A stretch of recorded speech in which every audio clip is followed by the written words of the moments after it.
So, totoo palang may kapatirang alamid.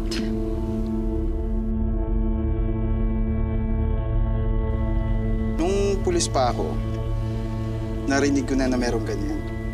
Pero syempre, bawal pag-usapan. Hindi nakakapagtaka. Hindi lang si Balmores yung makapangyarihan doon.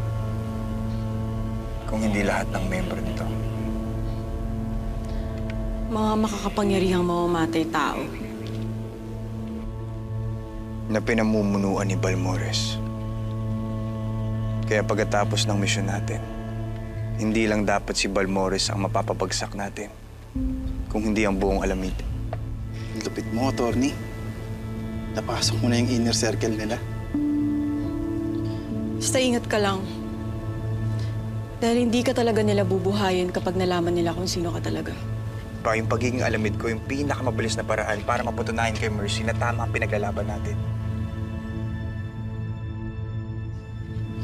Si Mercy na naman.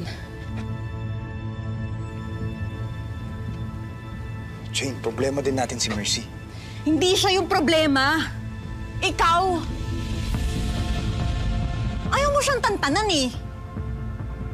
Ano ba to? Para ba basan talaga itong ginagawa mo? Para sa katarungan o para kay Mercy?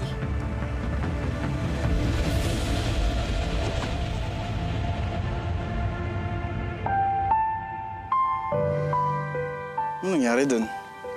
Biglang nagalit yun.